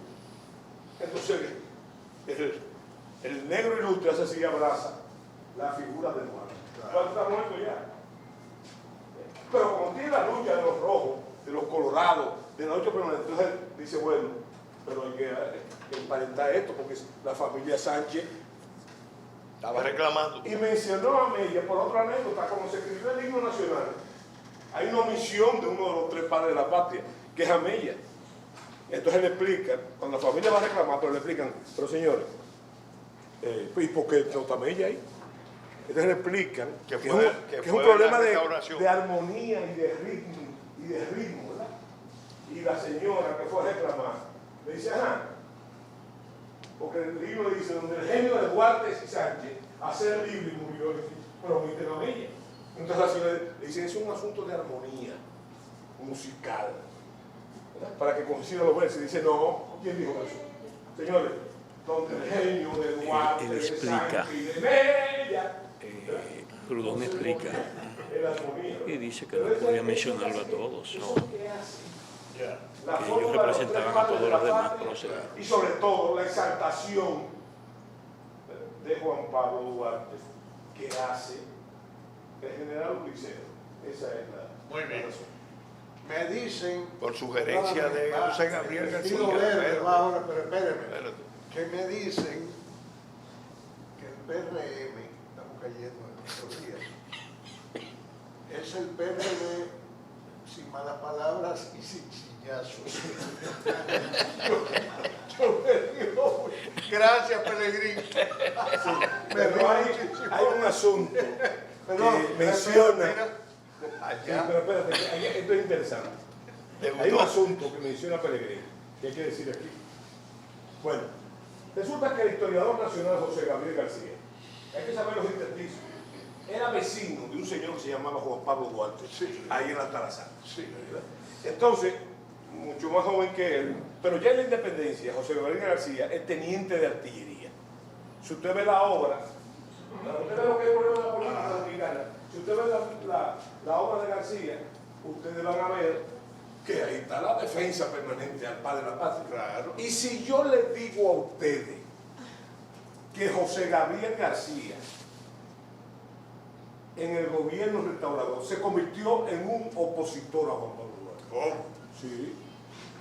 Un opositor que inclusive se niega a la traída de Duarte. Oye. Porque miren, lo más dramático de la vida de Juan Pablo Duarte es que los muchachos, como él le decía, los muchachos del gobierno de Santiago no lo conocían, no sabían quién era él. Por eso pasa un hecho lastimoso que a mí todavía, señores, después de todos esos años a mí me duele todavía. Duarte llega al país, acicateado sobre todo por Manuel Rodríguez Ojillo. lo trae al país. ¿Cuál es la primera parada de Duarte? Guayubín. ¿A qué? A ver a Mella. Que se está muriendo. Mella, claro. Mella está enfermo. Sí. Pero él dice, mira, vamos, tú te vas conmigo a Santiago, que se litera, enfermo, moribundo, para que le diga a estos muchachos quién soy yo. Claro. ¿Verdad? Otra contradicción enorme. Y aún así lo sacan del país. No, Lo mandan oye, otra ¿por qué vez lo para sacan? Venezuela. ¿Tú sabes lo que vino Duarte? Que la gente, oigan bien, Duarte lo que quería un destino de guerra, una restauración, que lo mandaran a comandar Claro. una batalla. Pero ¿qué sucede? Que se encuentra Nunca con lo un dejaron y siempre figura lo quiso. que fue presidente de la República, que se llama Ulises Francisco Espaillá, que a la sazón era el ministro del Exterior. Entonces, Ese fue el que... ese individuo que tiene una fisonomía parecida, una personalidad parecida a la de Duarte, ¿verdad? Es el que le dice, no le podemos dar el tiro. Tome 400 pesos, que es una fortuna que sale. Váyase para Y Venezuela. váyase para Venezuela, señores, es el Espaillá Es así. que hace eso. Es así. Vestido verde. ¿Cuál es su nombre? Leonor, estoy aquí, igual que la abuelita Leonor. Mira, Me dijo su nombre. Leonor Leonora Aquino. Silvia. No, yo estoy como siempre, cada vez que vengo muy agradecida, La sobre reina todo Isabel. porque el reflexionar sobre Duarte es revivirlo. Y teniendo aquí al presidente del Instituto Duartiano una gran responsabilidad de que siga haciendo lo que está haciendo y que nuestro queridísimo general nos siga enseñando cosas que no sabíamos. Yo realmente, antes de venir, obviamente admito que yo tenía a Duarte excelso, sublime, santo, todo eso que dijeron. Sin embargo, conocer la parte humana, lejos de entristecerme, me da alegría, me da tal vez entusiasmo de que nosotros que somos sus representantes, porque siento que lo estamos aquí, que nos interesa el tema, somos la esperanza de Duarte en el tiempo que vivimos. Y en ese sentido, para terminar, perdón la exposición, me surgen dudas, que yo sé que aquí por el tiempo tal no se podrá, pero me gustaría que algún día tratar el tema de los enemigos de Duarte, o sea, focalizado ahí, y qué hubiese pasado, me encantó y me entristeció, si él hubiera tomado el poder. Sería interesantísimo ahondar ahí. Y me da rabia de que no hubo leales que lo rescataran y lo trajeran. Me da coraje, me da pique. Pero, ya que no podemos hacer eso, sí podemos salvar su gran legado, que es el ser soñador, el no permitir que su sueño muriera, el que a pesar de todo sigue luchando hasta el final. En ese sentido se podría rescatar ese espíritu duartiano. Preguntas ya las dije, si es posible que se hablara en futuro, porque no quiero que me despache con una respuesta rápida, pero si se puede algo mientras tanto, pero hacer una charlita de eso. Bien, yo quiero hacer dos observaciones. Ya yo le advertí que tengo el vicio de la palabra, ¿verdad? Dos observaciones que son pertinentes. La primera es que ustedes se preguntarán por qué estamos grabando esta tertulia. Nunca la grabábamos. Nunca la grabábamos. Nosotros teníamos el cuidado de que siempre se le preguntaba al expositor, ¿usted quiere que lo difundan sus cosas, quiere que lo graben? Pero de ahora en adelante se van a grabar todas las tertulias y se van a transmitir por los medios correspondientes. Ya no es el caso de que, porque Soto la están grabando, ¿no? De ahora en adelante va a ser así.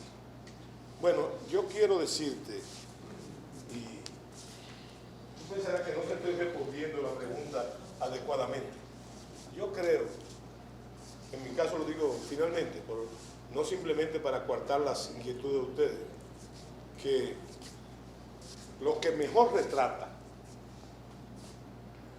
al padre de la patria es el documento que evacua la Junta Central Gubernativa que preside entonces en ese momento el general Pedro Santana, llenándolo de ofensa, dice lo que era verdaderamente Juan Pablo Duarte. Después, en julio del 44, en lo que el proceso que se llama el contragolpe de Estado, después del 9 de junio, entonces declaran a Juan Pablo Duarte, vaya ironía del destino, traidor a la patria. Ya eso es una apostasía, como le dijo Con. Ese hombre fue que se inventó esto. Pero hay un detalle. ¿Usted sabe cuáles son las otras acusaciones? Duarte era un peligro para la paz pública. Era un peligro para la juventud de la República Dominicana. Un perturbador permanente. Un alborotador público. Señores, si ustedes lo trasladan al día de hoy es un Duarte terrorista totalmente. De la izquierda melódica. No, espérense. Otro detalle interesante. Malversador. O sea, esa acusación, más que una apostasía, una justificación de Juan Pablo Duarte, porque ese individuo, ese peligro para la nación, ese peligro se me parece a la acusación de Sócrates, que lo acusaron de pervertidor de la juventud, ¿verdad? Ese es el caso de Juan Pablo Duarte. ¿Usted cree que una persona que es un peligro para la paz pública, un alborotador, ¿verdad?, promotor de la anarquía, ese señor es un salta para atrás, es una figura mansa? Eso nunca Duarte fue manso. Y en cuanto a su religiosidad, que siempre se ha hablado mucho de eso, aún después del problema del asunto de la masonería, después de la declaración del arzobispo Portes, bueno, hay que comprender realmente, porque esa sería la pregunta. ¿Duarte era creyente? Muy creyente. Ahora, ¿era un beato? No, no era un beato. No era un beato, pero era un creyente fervoroso. Duarte era un fervoroso. Y déjame decir una cosa, que es lo que te interesa a ti. Era altagraciano.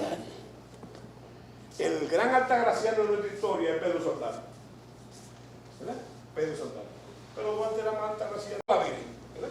Se roja en un momento muy especial, porque Balaguer había declarado en un discurso memorable que lo único que es capaz de unir a los dominicanos es la imagen de la Virgen de Altagracia, ¿verdad?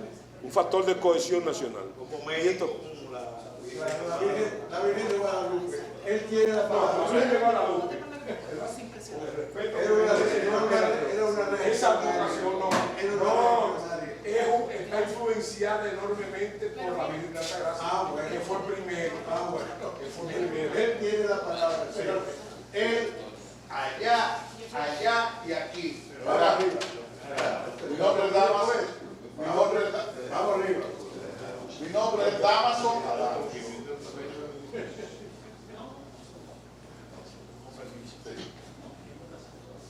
A ver, general, yo entiendo que a través de la historia, con la dictadura de Báez, Trujillo, no quisieran presentar recordar el Duarte que del que se ha hablado esta noche, de ese alborotador, de ese agitador, un joven agitador. Eso yo no entiendo. Ahora, hay dos cosas que yo me gustaría, si tiene la respuesta, que me diga. ¿Por qué los historiadores dominicanos han ocultado ex profeso algo que usted dijo? Y es que toda esa juventud perteneció a los regimientos de la Guardia Haitiana. O sea, todos eran militares, de hecho, sirvieron en el campo de batalla muchísimo. Eso. Y el segundo dato es, ¿por qué se ha ocultado también ex profeso que el 27 de febrero, que fue la noche que tenemos como declaración de independencia, se ha escondido que la bahía de Samaná estaba, vamos a decir que apalabriada con el cónsul francés? Bueno, la primera parte de su pregunta, ¿verdad? ¿Por qué se ha ocultado? Claro, porque se ha ocultado eso de los militares. ¿Por qué se ha ocultado? Como una especie de prurito, porque para la historiografía clásica dominicana es pesado tú decir que la mayoría de nuestros héroes se formaron en la Guardia Nacional Haitiana. De hecho, como también es lo que pasó, acaba de producirse una película famosa sobre la matanza del 37, y usted sabe cuál fue mi respuesta. Dios cerebro que se hiciera esa película. Pero ¿por qué no hacen la película del crimen de la Virgen de Galilea en el primer año de la ocupación haitiana? Inclusive es una bandera contra los derechos de la mujer, porque fueron unas jóvenes adolescentes violadas, matadas, y hasta sus papás los mataron. Que conmocionó el país en ese momento. ¿Y por qué no hacer una película de eso? Que tiene muchísimos eventos fundamentales, beneficiosos para la sociedad dominicana. No, eso no. Bueno, esos pulitos que yo le digo, en una época muy particular, no se hicieron precisamente para ocultar eso, que es un disparate. Por lo que yo digo, los haitianos que hicieron fue afinar cuchillo para su regalo, porque todos fueron héroes en la guerra de la independencia, sobre su inquietud del 27 de febrero. Realmente la declaración de independencia no fue el 27 de febrero, fue el 16 de enero. Ese fue nuestra vez. 16 de enero. Del 44. Señores, es una cosa muy especial. En este país todo ocurre 3 veces. Entonces, es un proceso que en muchos países es unitario, 2 de cada. Aquí pasó en 3. La declaración de independencia, ¿verdad? La elección del Estado Nacional, que fue el 27 de febrero. Poéticamente yo le llamo la noche más alta de febrero. Y después, entonces, la Constitución de la República, muchos meses después, en noviembre. Fíjense, son 3 pasos, como las 3 carabelas, como los 3 nombres de la isla, como los 3 padres de la patria, todo en este país está ahí. Que está vinculado con la Virgen de la Altagracia también, en la iconografía, porque es la única advocación religiosa que usted ve que tiene 3 figuras. 3. José, Jesús, María y José. Todo es 3. Esos 3 pasos. Eso es lo primordial. Entonces su otra inquietud final era la de... Esa no, bueno, ahí está todo. De la bahía de Samaná. Era la de la bahía de Samaná. Que estaba apalabriada. No, eso no es verdad. Estuvo apalabriada, negociada, por un caudillo antinacional que se llamó Buenaventura Báez. Buenaventura Báez había negociado, Pellegrín ha hablado mucho de eso, había negociado la bahía de Samaná. Es más, la palabra lobismo nace precisamente del lobby. Los dos, la península y también la bahía. Y la bahía. Eso lo tenía, pero eso fue muchos años después. Eso fue después de la Guerra Civil Norteamericana, en el gobierno del presidente Grant, y que no salvó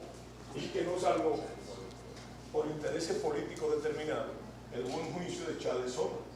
¿Quieres cambiar la avenida ahora, Bueno, ya yo te dije que los héroes nuestros y los próceres lo trasladan, lo cambian, lo pensionan, lo sacan de circulación. Por los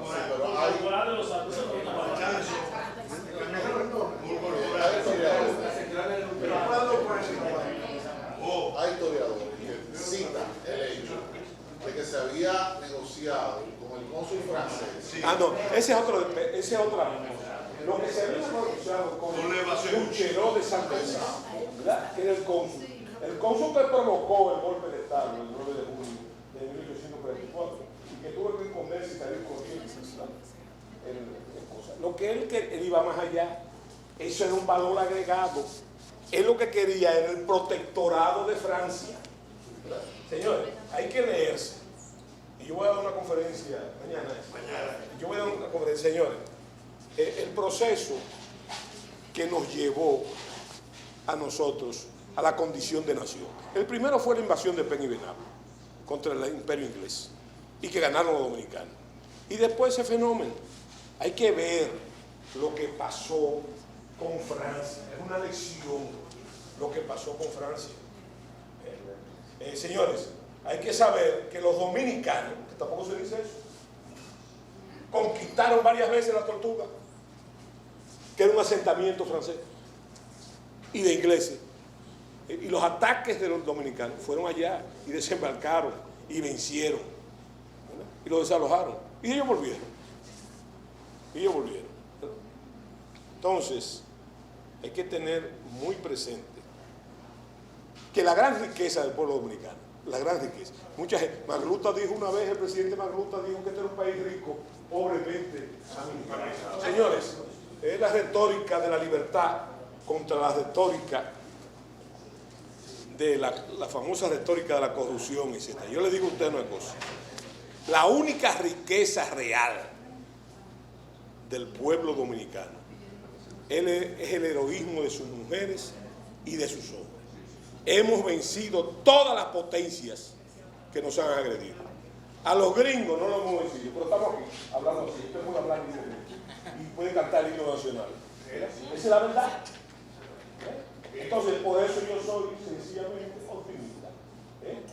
Como decía en el Independencia, no pasará. Muy bien. No pasará. Señores, ya, saco azul, el saco azul. El saco azul. Bueno, esto cae en la parte de la infancia con Córdoba, que no se conoce nada en historia. Si no hay registrado la historia, ¿cómo? ¿Con qué? ¿Cómo fue su infancia? Porque el mundo de los niños, es bueno. Estoy de acuerdo. Y entonces, el general Soto Jiménez, que receptivo ha sido de más para compartir, ¿no? Esto de promover la infancia de los niños. De modo que vienen por ahí, ya del Tribunal Constitucional no se invitaron para un poco trabajar esta parte. Vamos arriba. Esperamos que la Fundación Quinta República, como ha sido de más de 6 kilómetros. La próxima tertulia La próxima tertulia, ya yo te había ofrecido. La infancia de Juan Pablo